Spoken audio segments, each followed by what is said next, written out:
আজকে আলোচনা করব এক্সকাভেটরের যে ক্যারিয়ার রুলার থাকে অর্থাৎ চেনকে যে ধরে রাখে সেই রুলারগুলোর সম্পর্কে। আসলে রুলারটা দেখে মনে হয় ভেতরে অনেক কিছু আছে, বিয়ারিং আছে, কত কিছুই না আছে, আসলে কিচ্ছু নাই।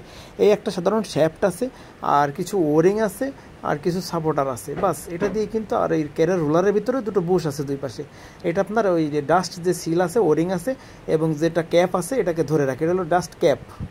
রুলারের সাথে এই যে ফিক্স করা থাকে, সরি শ্যাফটের সঙ্গে ফিক্স করা থাকে। তারপরে এই যে সিল থাকে, ওরিং থাকে, ওরিংয়ের উপর একটা হার্ড কিন্তু রিং আছে, হার্ড, এই যে হার্ড রিং, এই রিং দুটো ঘষা খায়, একটা রুলারের সঙ্গে থাকে, একটা আপনার শ্যাফটের সঙ্গে থাকে। যখন ঘোরে তখন কিন্তু এটা ঘষা খায়, লিক করে না, অথচ আপনার এটা ঘষা খাবে, ক্ষয় হবে না, টেম্পারাল। আর কি থাকে, শ্যাফটটাকে রুলারের সঙ্গে ধরে রাখার জন্য একটা আপনার এই যে প্লেট থাকে, এই প্লেটটাই মূলত মেল কাহিনী। প্লেটটা কিন্তু সেম থাকবে, শ্যাপ এবং রুলার সেম থাকবে, টাইট থাকবে না, হালকা একটু ক্লিয়ারেন্স থাকবে যেন ঘোরে, আর যেন কাদা না ঢোকে।